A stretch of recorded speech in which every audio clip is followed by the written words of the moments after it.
How are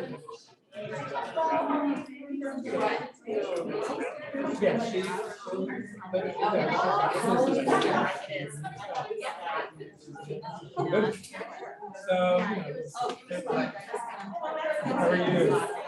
Good. Yeah, good to see you. It's good to see you.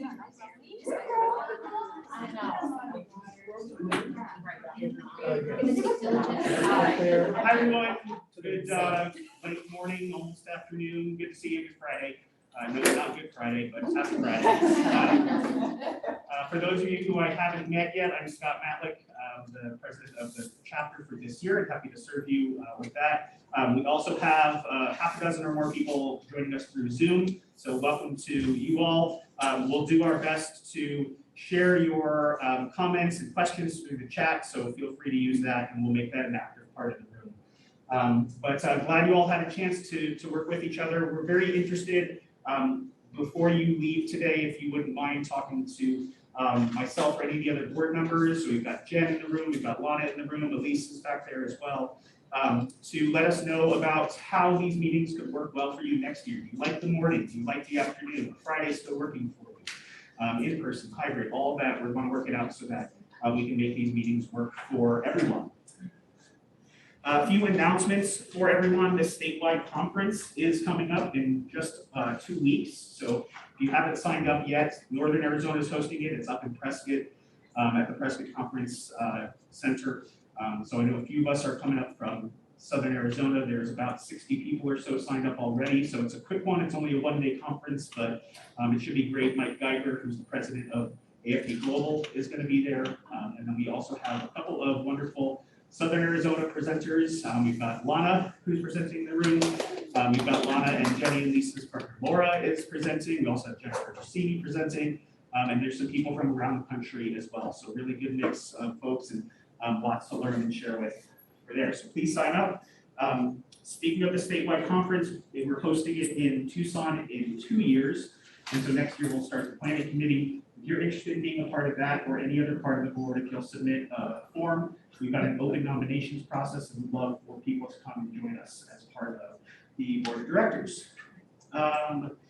Let's see, and then last announcements for today is we do have our locally grown campaign that's happening. So you can participate in that. We look for everybody to participate in some way. You can do so financially through to support our endowments campaign. We're about a third of the way to our goal with that, so we'd love for everybody to participate there. And if not, the board of directors will be reaching out for some different ways to participate that involve maybe your expertise or your time or some other service to the chapter. So be on the lookout for that. All right, Ori, we're going to get started. So if you want to record, if that's okay, we should. Okay. I'll charge you for it. Okay. So if you'd like to donate to the all right. So anyways, I'm very excited to welcome Misha Davis to our presentation today. If you aren't familiar with Misha, in addition to being the CEO of the Arizona Foundation for Women, she's also serves on quite a few boards, including the Arizona Grantmakers Forum and the Alliance for Arizona Nonprofits, which is going through some really exciting times right now. And she's also a really accomplished fundraiser, both here in Arizona and around the country, and an incredible advocate, passionate advocate for some really important topics that affect us all. So we're very excited and thankful for you joining us today. So everyone, please welcome Misha Davis.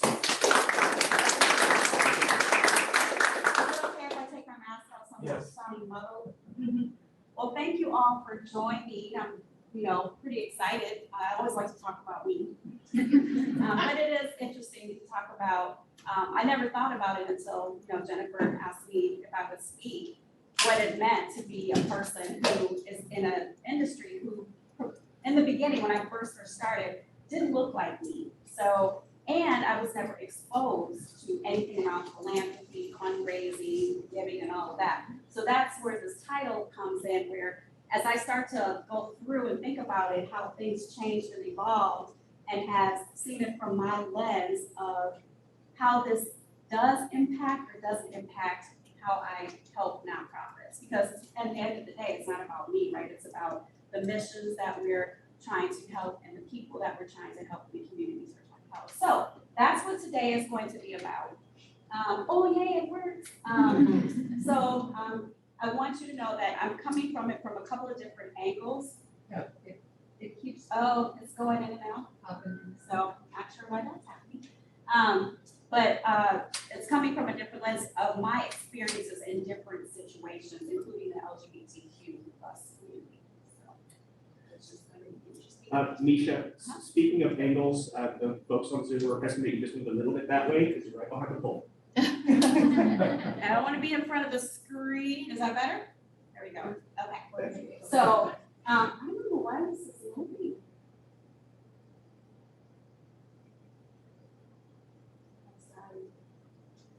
Okay, before I get started, I want to do something fun. So, men in the room, not sure if you've heard of this game, but it's called it's called different things with different people, but it's what's in your purse or what's in your purse.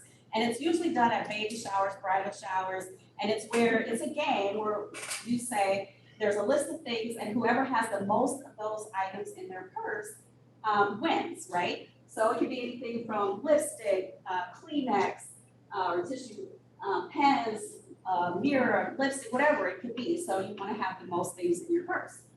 Well, I'm going to do something a little different because in this day and age, everything around money is done transactionally through your phone or a card. Cash is really not key. So I'm going to ask all of you, I just need 3 people. I need someone that can hold up a dollar bill. Hopefully somebody has cash.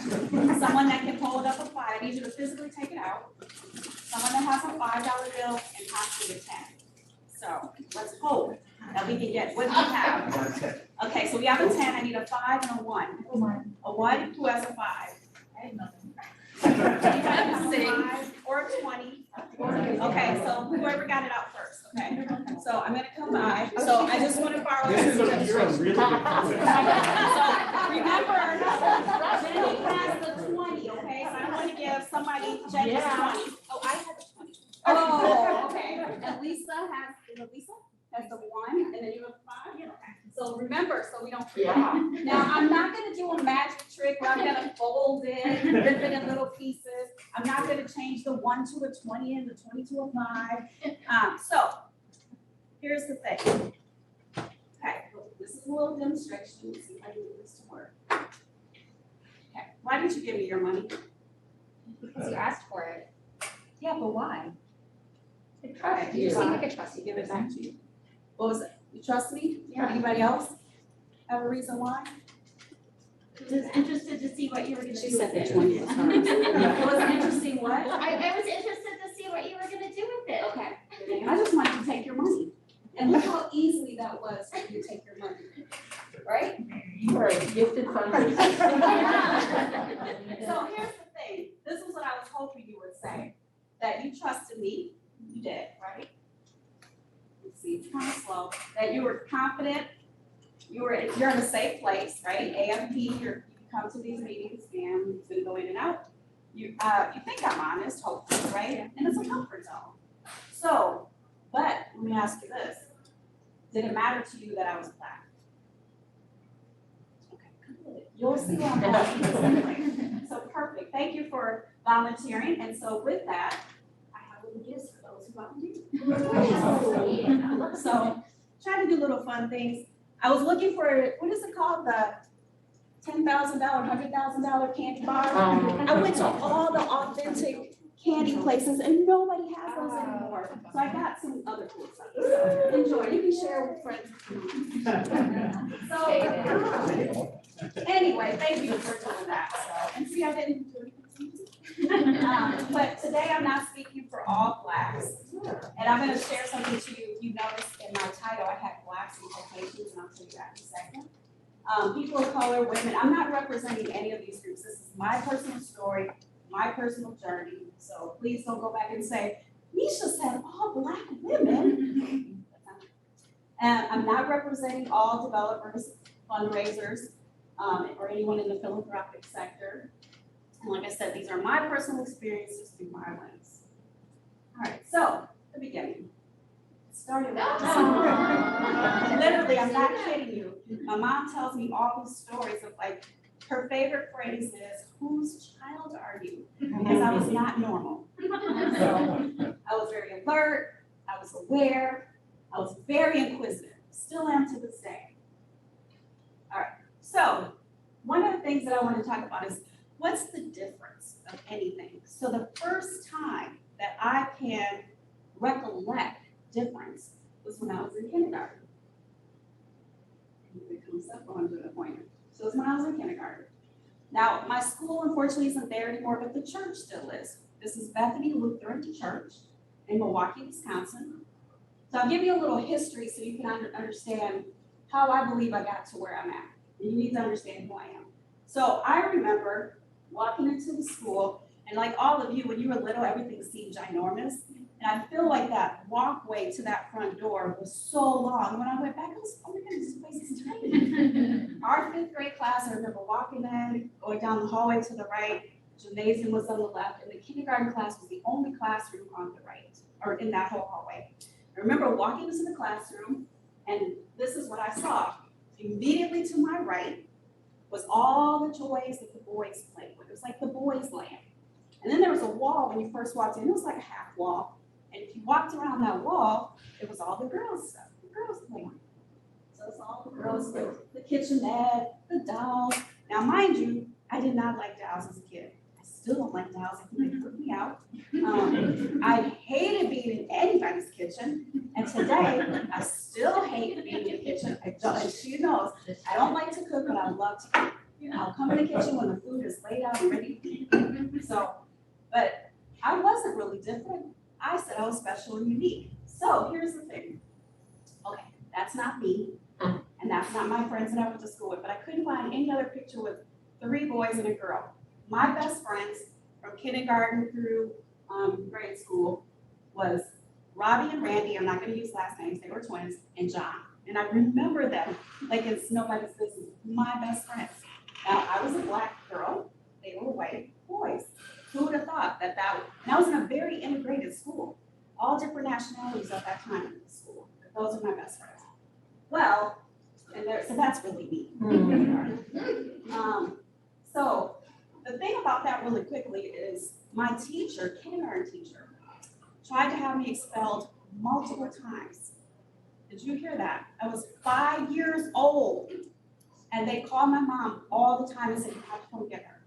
Literally. They would have my mom come get me and say, you have to stop and you need to listen to the teacher. You're not the teacher. The kids would listen to me. It's not my problem she couldn't control the class. It's not my problem. But the kids did listen to me. When it was nap time, I love naps. I take naps to this day.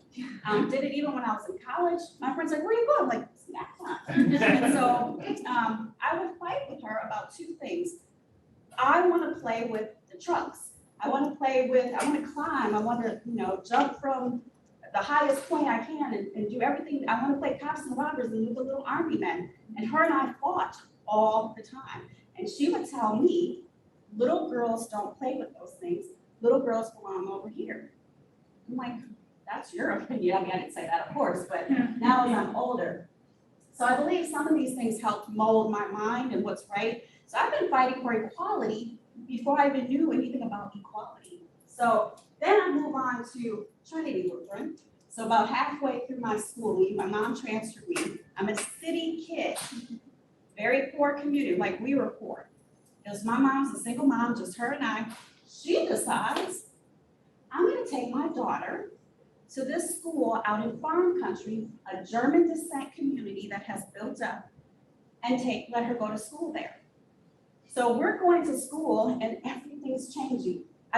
This is all true. I remember this vividly, and I remember saying these words before they became famous. Are we there yet? Are we there yet? Are we there yet? To the point where she's like, you just need to sit still and be quiet. So all of a sudden, I'm thinking the buildings are changing. I'm seeing trees. Now I'm seeing cornfields, barns, cows, horses. I'm like, where are you taking me? Go to 5th grade? There's a kid named Scott, again, I'm not gonna use last names, which unfortunately I just found out recently he passed away. But Scott was the tallest kid I had ever seen in my life. This is the start of my 5th grade. I walk in, do you think anybody looks like me? None. So I walk in and the teacher says, hey everybody, we have a new student. and let's find somewhere for her to sit. Scott picks up those onesies, the chair, the desk all together, puts it over his head, puts it right next to him and like in the middle of the aisle, said, she can sit here next to me. I knew I was home. Best schooling I have ever had my entire life. I felt no racism, no difference, nothing. There is an experience I have, but it's outside the school, I won't share it. I think you've heard it, but I won't go there. So I think a lot of this stuff has really prepared me for who I am mentally. So that was me and my class, the girls, in 1984, and we just had a reunion in June 2022. And it was, two of them were talking and were like, we need to get together. And so now this is so embarrassing. This is in, so my school was in Mequon. Well, they sent it to the newspapers there and they're like, what you guys are like, what did they call us? It was something ancient, and we felt like, oh my goodness, this is so mean, you just called us old. So, but anyway, they're like, can we put this in like the history world or something? It was really like archaic kind of thing. So we laughed and we said, sure. Isn't that cool though? Yeah. 8th grade reunion. So I had a ball. Again, anybody look like me? Now, here's the funny part. Before I go back, I haven't seen any of them since 8th grade. There was only 2 who I saw freshman year. We went to school, same high school freshman year. So I go on Facebook and look them all up. Oh my gosh, totally different. Their lives are completely different. A lot of them own their own farms now, like their parents. They do hunting and showing like their kids who are 8 with their first kill. I'm like, okay, this is not my world. I'm like, then I got nervous. I'm like, am I gonna click? Had a ball. Wouldn't even know that there was differences. They're telling us their stories. They're proud about their kids who put their calves in the county fairs. And I'm like, oh, I did my nails. So, but I mean, again, the journey was different. And it helped me, I think, still be outside my community and my comfort zone. So, I'm gonna get to the stuff. So, here's the thing. I've had really 4 big nonprofit experiences where I spent a lot of my time. The YMCA is the one where I had all the skills given to me from everything you can think of, from fundraising to budgeting to being an executive director to managing boards, cleaning the floors. I literally stripped wax off floors because when you're in a nonprofit, you do, everybody pitches in, right? So I did everything, but these 4 places are what really molded me. I mean, I had other jobs prior, but I knew once I got into the nonprofit world, it stayed in my blood and it couldn't come out. So, but it wasn't all fun and games. That's the bad part. So when cast changes color, so the exercise I did at the beginning was really try to talk about, so when I had Black in quotes, and I don't mean this in a bad way, I know that I'm referenced as a Black person or African American, whatever the sheet has in the box for me to check. I know there's a community of color, but here's the thing. I don't like, I told Jennifer, I think I don't like labels. I started thinking about it, I'm like, I don't like, what is it called? Like, I'm a transplant here, or people are illegal aliens. I mean, all those things just sound bad, right? So Black, this is Black, right? Normally, from what I was raised, signifies negative, right? You know, like the Black cloud, or you know what I'm talking about. Anything associated with Black, you think bad. So I'm like, I don't want to be called Black, because then people automatically think not the good things, because they think about what they see on TV or what they hear. And so I'm like, that's not a cool thing to call me. Then there's people of color, and that's people who are, as they say, brown skin or different tones. Well, I think I'm brown skin, like, you know, so it's just weird to me about this Black. So automatically that stigma or that thing is put on you at your label. So sadly, when I used to apply for jobs, I couldn't get an interview. And I had a white person come to me and tell me later, we didn't even look at your application because of your name. My full name, which I used to be really proud of, is Juanisha Shante Davis. So I would, on my top of my resume, Juanisha Shante Davis. And it sounds Hispanic with the Juan and the Shante, and so people thought I was something else, not white. So then I took off the Juan and the Shante and just did Nisha Davis. And I still wasn't getting interviews. And it got so bad I had to put M. Davis. And then I started getting interviews, or at least a call for an interview. And now, I'm not saying that's true, but back then, we're talking, what, 40 years ago? It wasn't an issue, 40 plus years ago, or less than 40 years ago.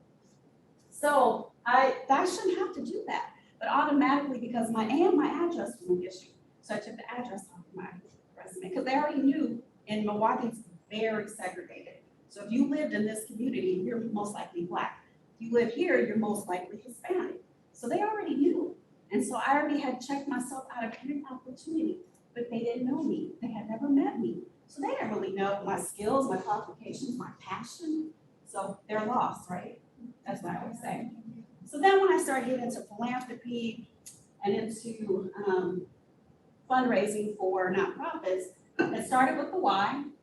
And I would go to conferences and I would be the only me in the room. And I was like, this is so weird. And I didn't notice, it took a couple times.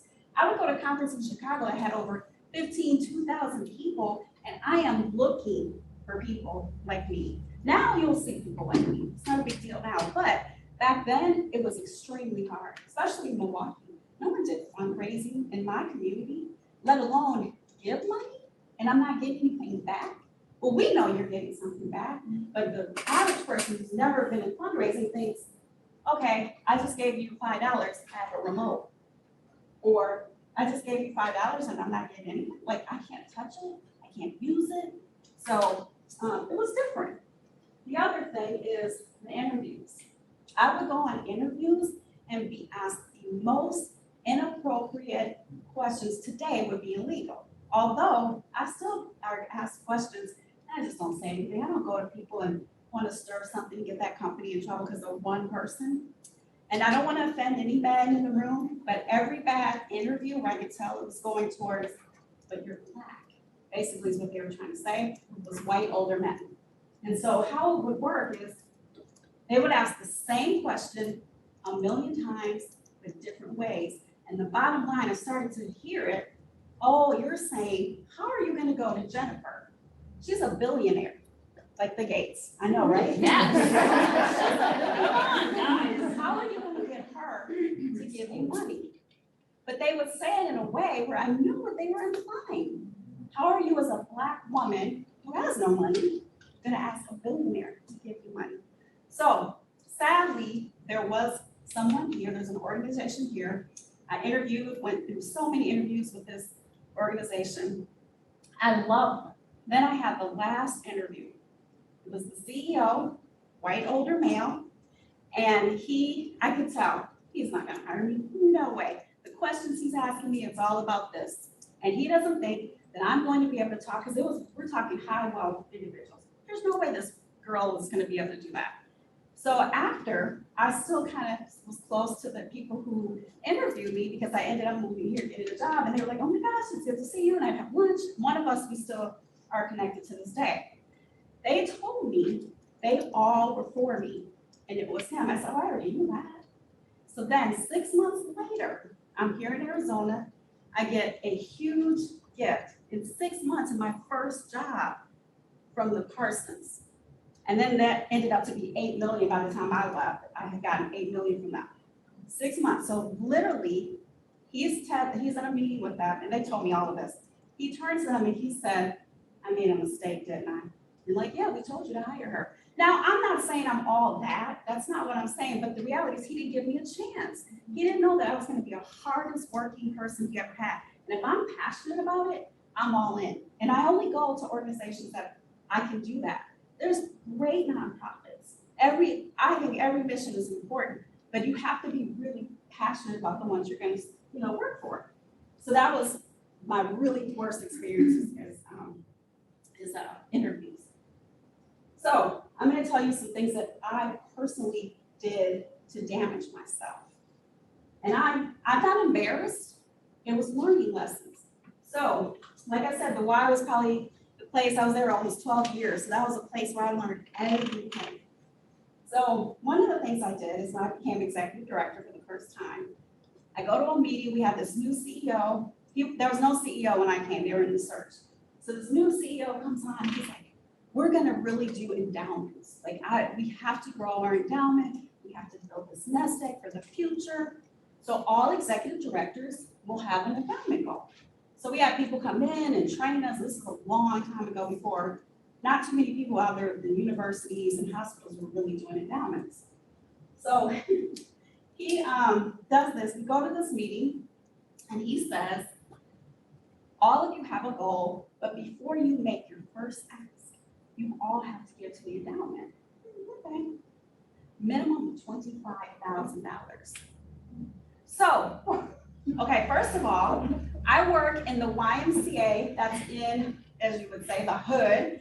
Like, nobody has money at this Y. Everybody's on a scholarship to come be at this Y. None of the kids pay pretty much for childcare, day camp, because they're subsidized by the government. So I'm thinking, is this man insane? So at the time, my mom was living with me, and I go home and I'm like, I'm gonna lose my job. And she's like, what do you mean?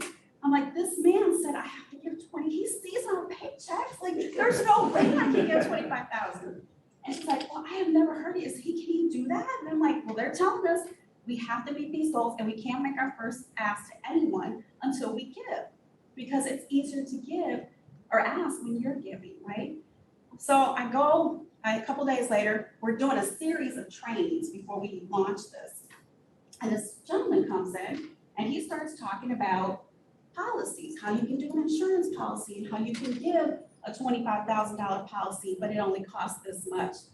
And I was like, oh, I can do that. You know, because I'm young, right? So when you're getting insurance policies, you're really young. And so it doesn't really cost anything. And then they were going to take it out of each paycheck. Okay, I got 26 paychecks, did the math. I'm like, oh my gosh, I can do this. So I was all happy. But here's where I made my mistake. I'm going around telling all of my friends, I just made a $25,000 gift to the Y. And I'm like, oh my gosh, I want to work for the Y, you must make a lot of money. Do you think I told them how? No. And these were people who looked like me. I have a lot of friends, we all went to college. A lot of them are making more than me. I'm at a nonprofit. They're accountants, they're in IT, they're making good money.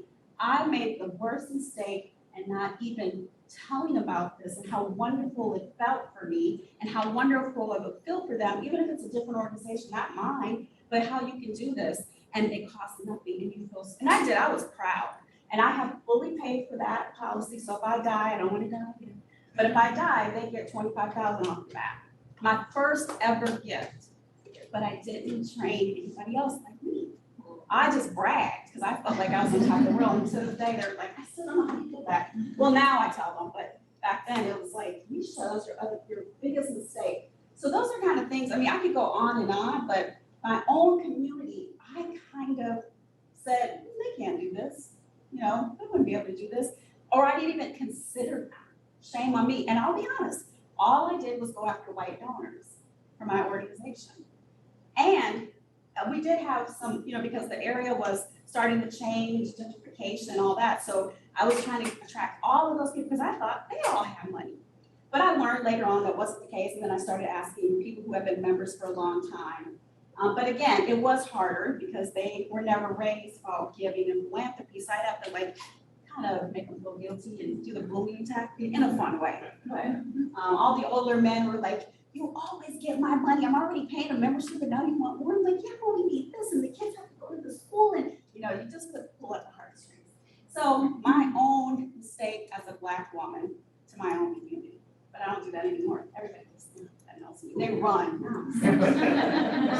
So here's an interesting thing. I've worked for 2 organizations that were either primarily or half LGBTQ plus. And horrible experience for me. Absolutely horrible. Not the community itself, but how I was treated.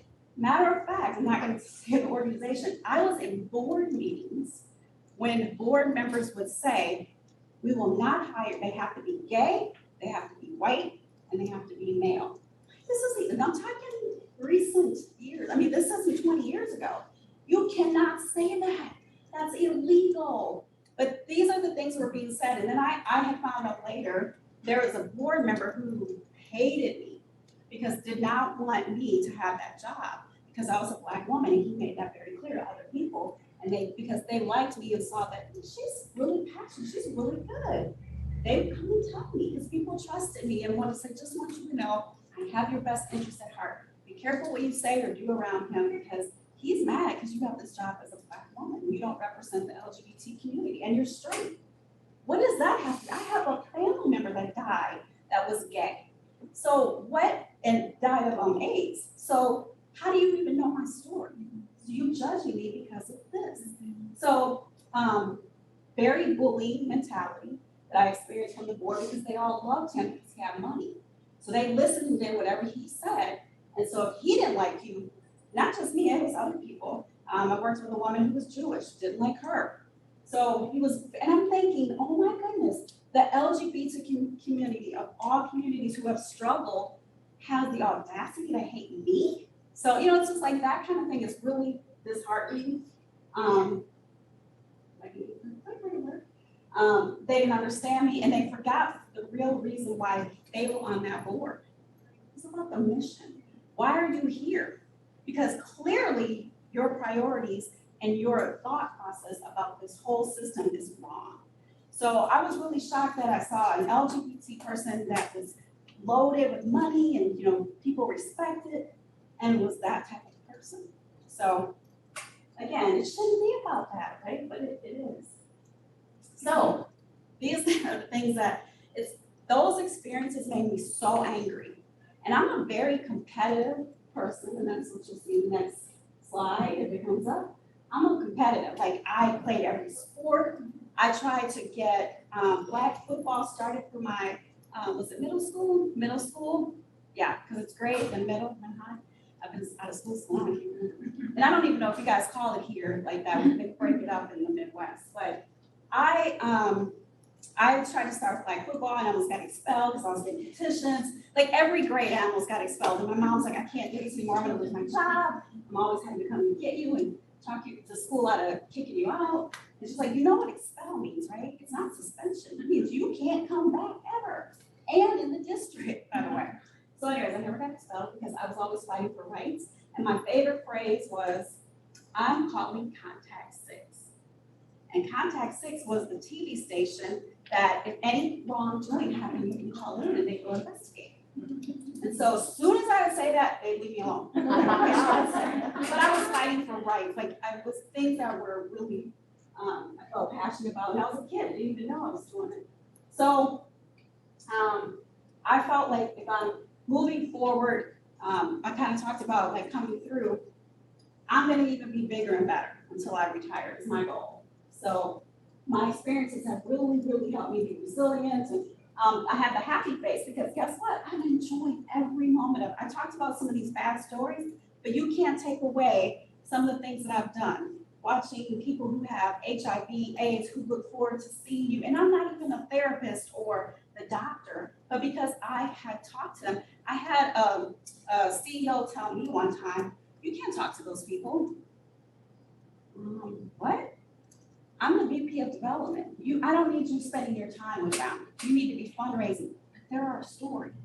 And if I don't get to understand their struggle and what they're going through, how can I go and get others to understand why we're raising money? And so I totally ignored, always ignored. Like, you don't know what you're talking about, get out of my face, go do what you gotta do.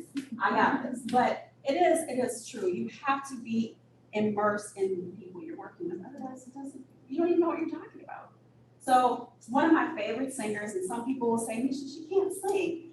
I think she could sing. I love Bette Midler, one of my all-time favorite entertainers, singers, because she comes with everything with passion and heart. And one of her songs is Wind Beneath My Wings. And one time at the Y, I was working so the YMCA, how it worked in Milwaukee, is that all the suburban YMCAs always had surpluses.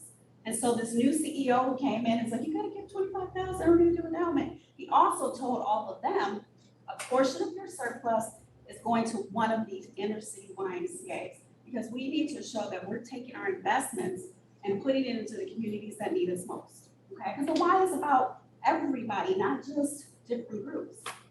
So I had to do a presentation to a group, and the room was full of board members that were all white.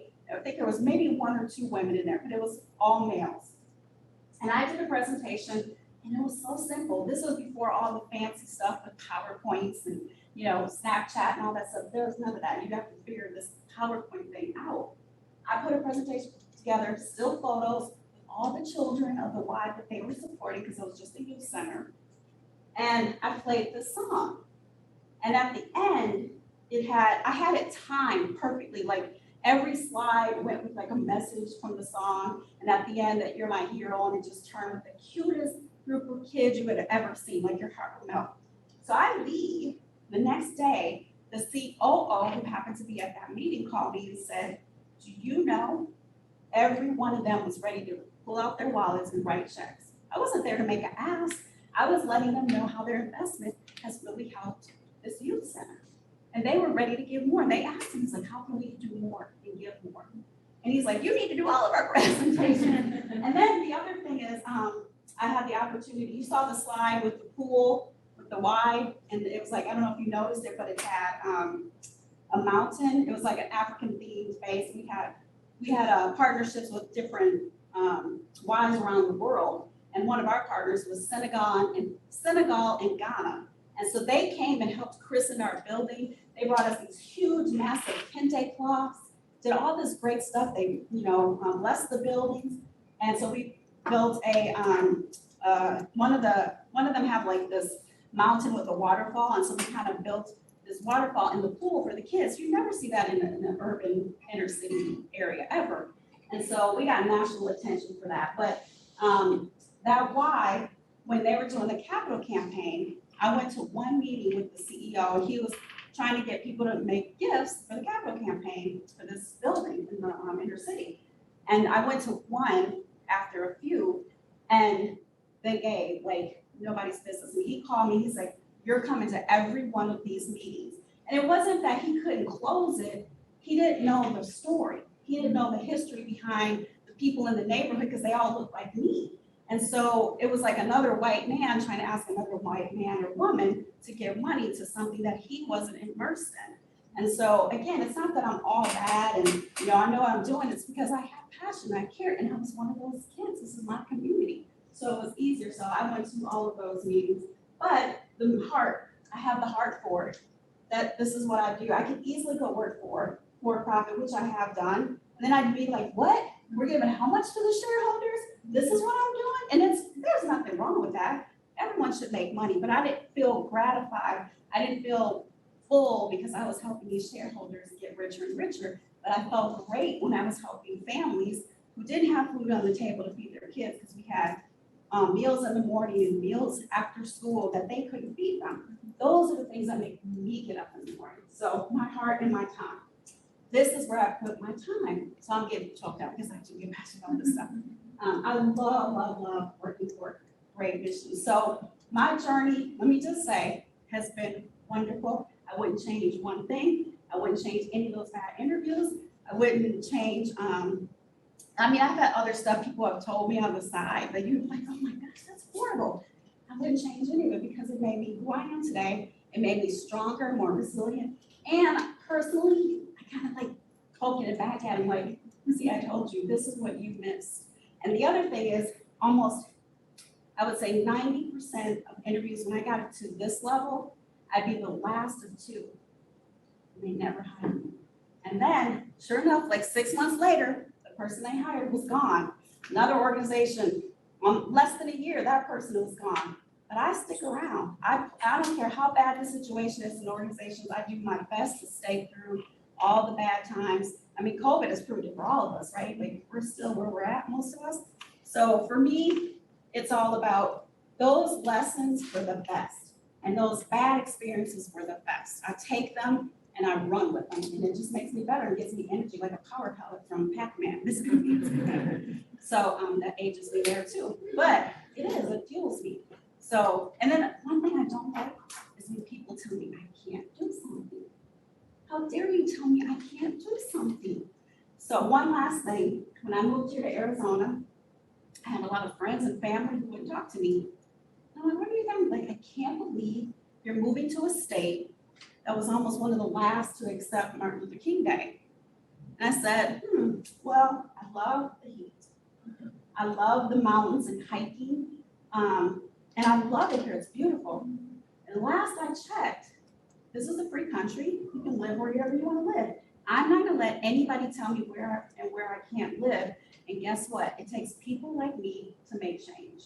So, again, that was my own family and friends. Then they all came to visit and they love it here. I'm like, oh, no, you said Arizona is horrible. Why are you even coming here? So anyways, those are kind of the journeys that I've had. But I do think that one thing I will say too is that every donor who did write the checks and who did give, did it because of those things that you all said in the beginning of why you gave me your dollar, your $5, and your $20. It's because you trusted me, you were confident, you felt safe, like hearing and touring the place and hearing the mission and the stories, that all meant something to those donors. And they did not look at me as they listened to the stories. And that's the most important thing. So I've had a wonderful journey. I would tell others to do it no matter what your nationality is. You do not have to be white to be in fundraising and in philanthropy. So, any questions? Thank you.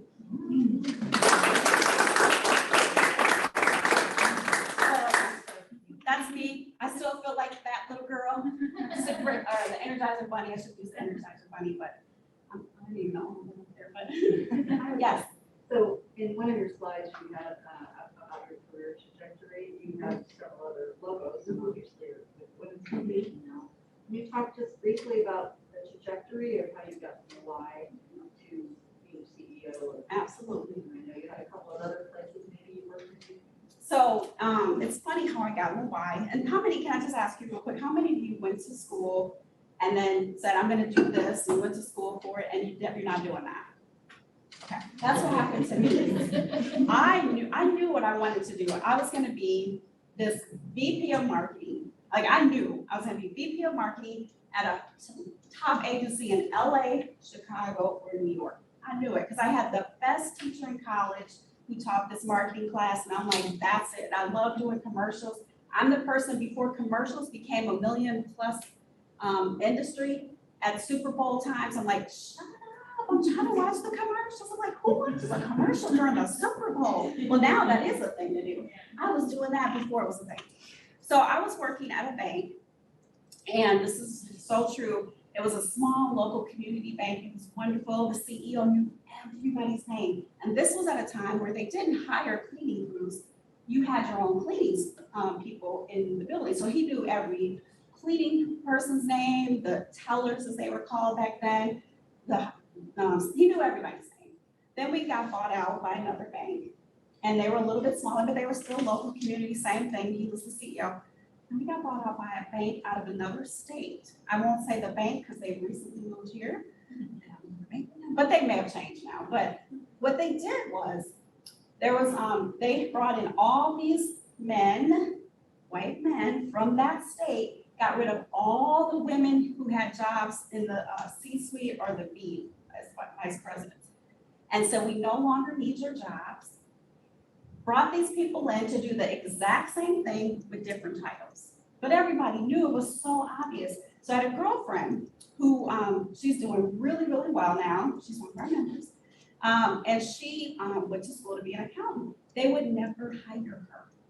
They kept hiring people who didn't have experience, who didn't have a degree, and it clearly said, you need a degree. And guess what? She was Black. And this was a corporate office. We were the only two Blacks in this entire, unless you were a cleaning person or if you were in the call center, you wouldn't see anybody like us in any admin or office jobs. And so she came to me one day and she's like, what do you think? I said, they clearly don't value you. You're never gonna get hired here. You see what they did with all the women. And I said, it's time for you to go. And so she got a job and then it was at the Y.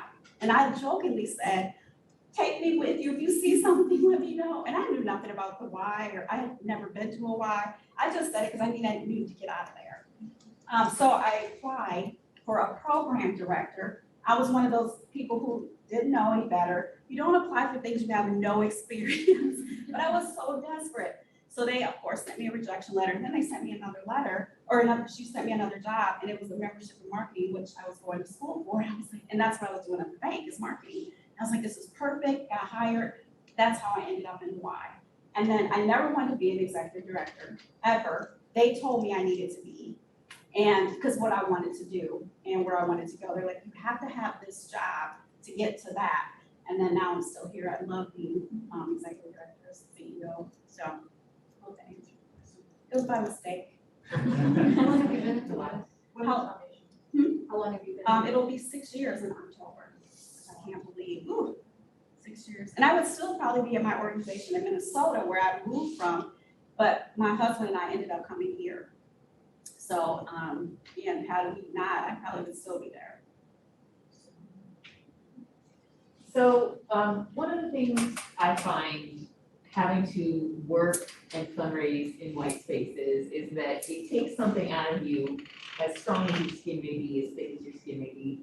What are some things you do to recharge and ground yourself and sort of let some of that go? Like, what are things you find grounding? You know, you're not gonna believe me, and I promise you, I'm going to say this is true.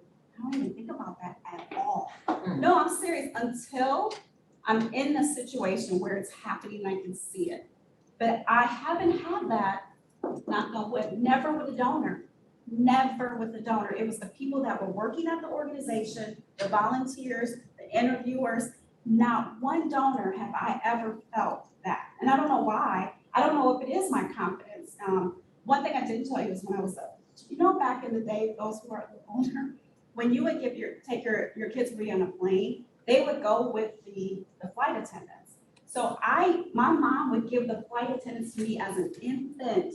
I don't remember that, but she tells me that, my family tells me. I would go all the way to New Orleans every year to be with my grandmother in the hands of these individuals. I did that all the way up through high school. And the only reason why I stopped going to New Orleans in the summers is because I went to a pre-college program for my summer breaks, and all my friends said I were crazy, like, we're out of school and you're going to college? Like, who does that? And I got to stay on campus. So I learned college life before I even went to college. And we had to be responsible, go to class. But I've never, ever, ever thought like that. I don't walk into a room saying, oh my gosh, I have to do this presentation in front of these really rich white people. I hope they accept me. I just don't and I've never been in that situation where I felt uncomfortable. But I think, you certainly, because you talked about experiencing racism and how do you do self-care after those Oh, no, situations that's a that might different be. question. Yeah, that's what I wanted. That's Yeah. a different question. Like So self-care. remember that slide where I said I'm angry? Oh, trust me, I get hangry. You know who brings me back down? My husband. And that's the truth. So he always says, I'm not a Buddhist, but if you come in our house, everything is Buddhist. We have the Buddhists here, outside, books with food everywhere. That's him? Oh, that's him. So he's always telling me, here's his favorite phrase that he's learned.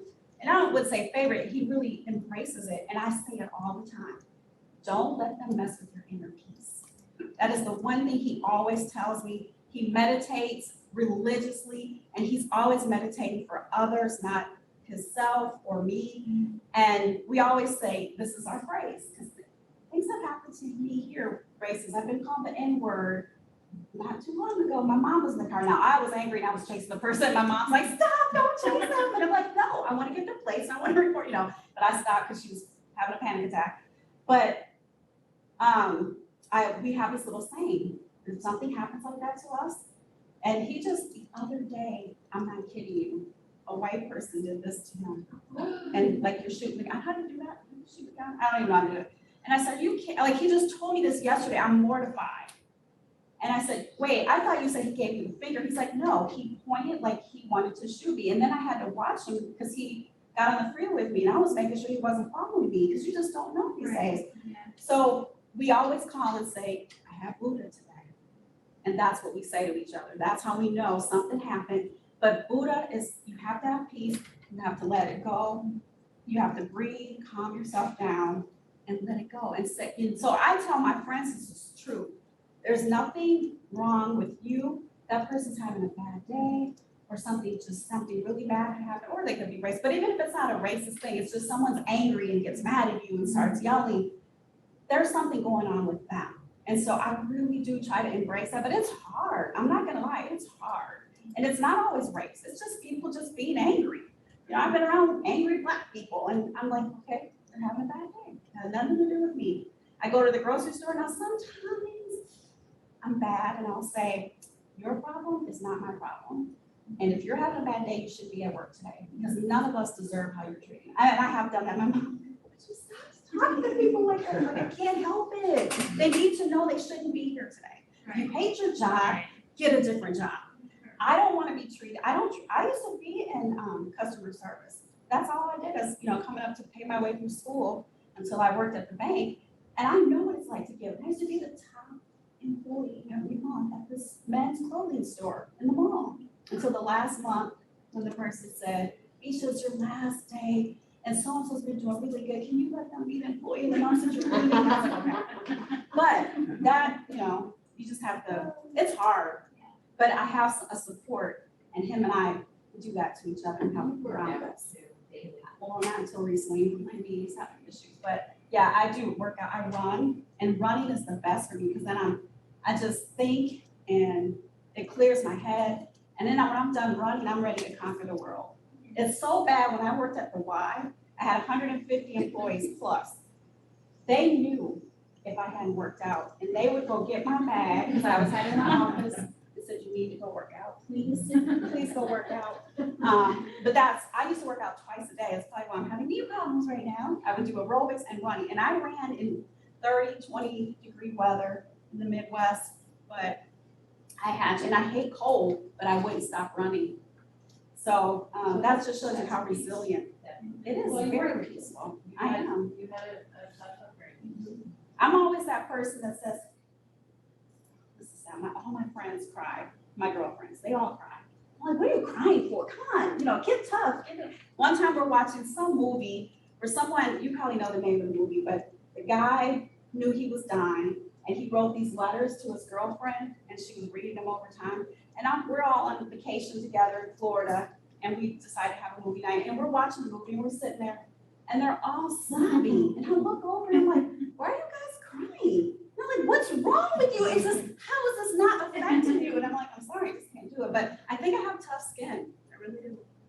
What advice would you give other nonprofit CEOs about creating a workplace that promotes inclusiveness and belonging? So again, these are my opinions. A lot of it is some of the senior people gotta go.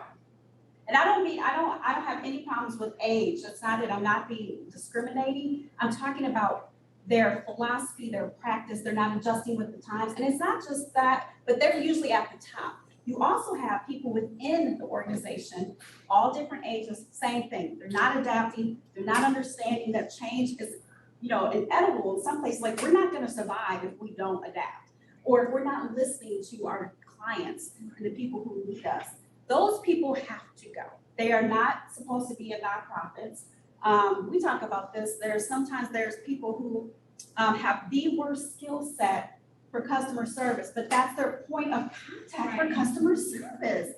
And it's like, oh my goodness, this company doesn't get it. This person cares nothing about anybody, and they're our gateway. So think about this. When you make a phone call, you're already upset. Like, say something, your cell phone's not working. I don't know. Well, no, your cable, because you need the phone, right, to call. Okay? You call the cable company. What do you get? You get the recording that says, press 1 if you want this, press 2 if you want this, press 3. Okay, so I press 2. Then what do you get? More options. Then what do you get? More options. By the time I get to a live person, I'm ready to blow the place up. And so when I had the fortune, I didn't even tell you the story of how I became the executive director of the Y, and I never interviewed for it. It was just given to me by the CEO. But when that happened, all the Ys had went to an automated phone system. And I said, we will not. And the staff were just so upset. They're like, we have to answer the phone. Yes, we have to answer the phone. And then if you're on the phone, I had the phone company have to bounce to the next person and at the front desk. And if those people were helping people in front, it bounced to the admin office. We will answer the phone because people normally aren't calling unless there's an issue. Most of the times it's at the Y, we're talking about the Y, to complain that the equipment wasn't working or blah, blah, blah. And I said, I don't want to make them any more angry. So, and then I have this thing about killing people with kindness. I really do. And I was ingrained that the customer's always right. No, they're not always right. but they're always right in their own mind. And so whatever you can do to diffuse that and bring them back down. And I have worked with a woman who said, every time people leave here, they're so mad. They are hugging you by the time they're leaving. And I said, because they had an issue. And what you were doing is you weren't listening. What you were doing is on the defense, and you were telling them what they were doing wrong or why this was happening. They didn't want to hear that. You have, and so her, and she just unfortunately died a couple of years ago, but her and I were like this, but she was the worst customer service person ever. And she was a manager. I was like, oh my goodness, I just walked into the world of these people that didn't know how to do anything. And so, but then she learned, and then she went and worked at the corporate office, and they loved her. She's like, she's so great. I'm like, she wasn't like that anymore. So she would swear at people, threaten to fight them. I'm like, my first couple weeks of the job, I got just walk into. So again, it's just, you gotta meet people where they're at, you know? And don't get me mad, I lose it sometimes, because you can't help it. There's some people who push you.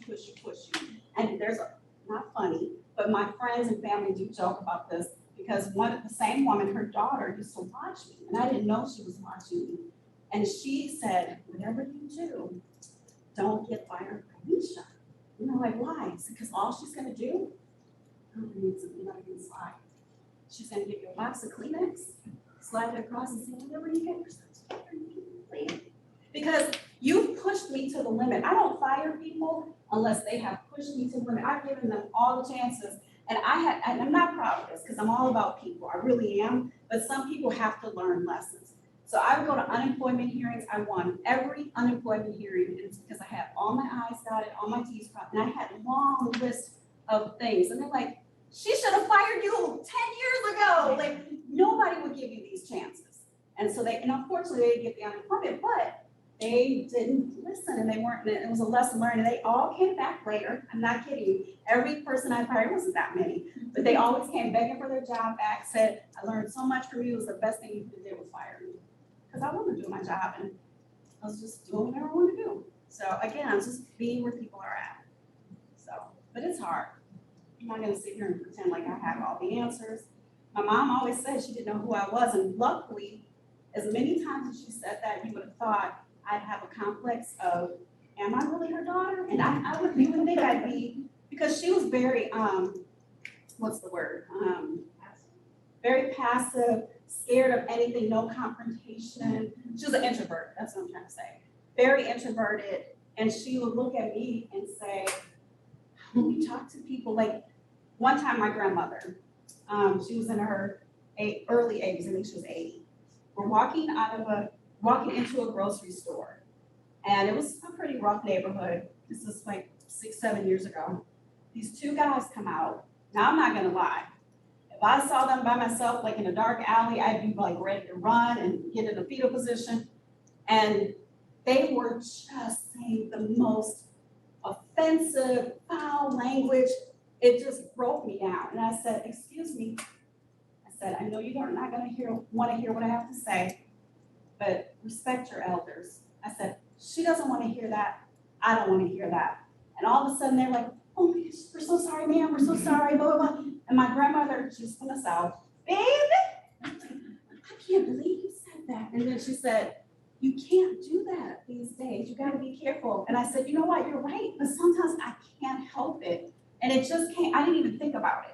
And that is one of my fears sometimes, because I come to people, I'm not yelling at them, I'm not screaming, it's just like, wake up. Like what you just did is so inappropriate. Didn't you all were raised to respect your elders? I mean, like, who does? And it was just awful. It was the worst thing. And she was like, but I'm so proud of you. So, but yeah, that's me, that person. Any other questions? No tomatoes are flying yet. So I guess I did okay.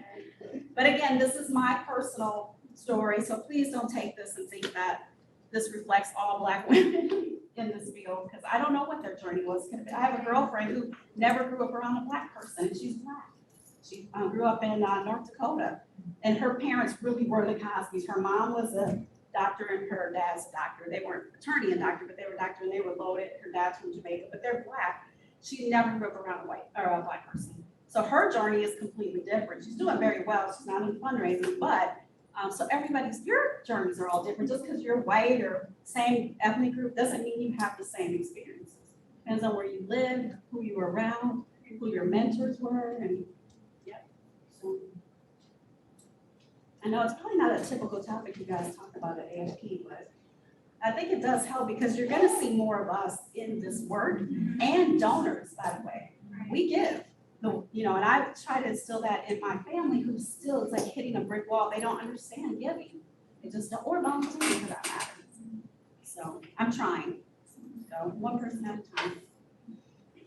No, thank you. Was there any questions on the chat? Nothing else on the Okay, chat. perfect. I just want to say thank you for sharing. I'm a person of color too. I moved here from Mexico in 2000, so I've been here 22 years. I have my own journey and I kind of share some of your experiences, but I think it's great that you're sharing your journey and to see that there's more of us in this world and how things are changing is amazing. And thank you, AFP, for putting this together. Well, I think when we work together, we all are, right? We're all in this for a reason, and we have to work together, and we need to know each other. You know, all those personality tests that companies make you take. It's good to know why. Oh, now I know why. And they say that about me all the time. Now I know why you do that. You know, it is important to know people and where they come from and their background and get to know each other because we all have had struggles, right? We all have. I bet everybody in this room can sit here and tell us about some struggles. I don't care how rich you are, how poor you are, how old you are, what group, you are with. It doesn't matter. It's life. It's absolutely life, but it's how we embrace it. And one of the things that really caught my attention is the part where you mentioned that you haven't experienced these with donors. And I think it's a passion that you have for the mission because they don't see that you're a person of color. They listen, like you said, to the story and connect with that. And I think most of us are here because we have passion of, to help children, to help families, whatever we're working on. So, I mean, that's the amazing of the work that we're doing. I had an interview, I was interviewing a board prospect and just the interviewer, we hadn't even gone through the process or anything. When I was done, she joined, and she tells a story too, so it's not like I'm telling her story. She's on our brochure. She's like, oh, I'm joining at 5,000 here, and I'm getting turned down. Because then it spoke about and why it was important, and she, on the spot, wrote, she's like, do you have a form? Of course I ran, but I wasn't there to meet with her for that, so luckily it was in the office, and I could go print one out, but it is because I am passionate. I don't tell Jennifer close her ears, but I get recruited all the time because people are putting my name in for other organizations. Great. I love animals, but I couldn't work for an animal organization. You know why? I would get work done. Because I would playing with animals. Just like when I was a kid and all my friends worked at McDonald's and Chuck E. Cheese, I couldn't work there because I would have ate all the fries. And people would get in their bags and be like, there was no fries in my bag. So I know my place. I know where I can and can't work. I give to animal organizations, but I would, like, I'm at my cousin's house. She's like, you're killing me because you're spoiling my dog. All you do is play with the dog. And now when you leave, I have to deal with this. So it's just, but I can't work for places that I know I can't give my all. I just can't do it. You need to have a passion. Yeah. Every organization is important, every mission is important, but you have to have a passion. But thank you guys, really, thank you. Thank you for Yeah. sharing. Thank you for showing up. And thank you to those who gave me your money. That was the best. That was so much fun. Yeah, that was a real quick introduction to help town fundraising. Yeah. Look how easy it is. Well, thank you, Misha. No, I thank you. very much so connect with your resilience and your confidence. And we do actually have a couple of things coming up that relate to that. So next month's session is going to be about taking some of the lessons that you taught to us and we learned about today and applying that to advocacy in the political world and our social justice world. And our wonderful board member, Edna Aguirre, is going to be presenting that. That one's on Zoom. So check that out on the website. And then early next year, so we all know about the Donor Bill of Rights, which is of course a big part of AFP. But AFP is also working on the Fundraisers Bill of Rights, especially the concerns to those interviews, those donor meetings, making sure that we are supported by our organizations and supported by our community. So be on the lookout for that early next year as well as from AFP World also. you guys are doing great things. When I saw the other topics that you guys have had, I thought that's really progressive and cool, and for people to show up to listen is great. One last shameless plug, I run a BIPOC nonprofit workers support group through AFP. It's a Zoom meeting, we do once a month, it's super casual, it's just a great place to network and get support, so if you're interested, by all means. I would like to take your card because there are more of me coming in and they call me all the time, especially if they're new to Arizona. So I would love to share that. Yeah, I'll give you my email. Did I give you my card? No, yeah.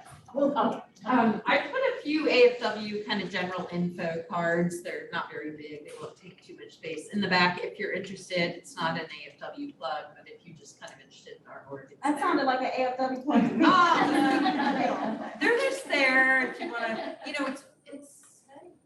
And hey, A lot of working for women in AFW here. apparently makes you a billionaire, so. I know. Apparently. Jennifer's been holding that. Thank you, Michelle, I really appreciate it. Yeah. Thank you, All Lori. right, thanks to everybody online, we'll see you next month. Oh, my gosh, I'm a big night.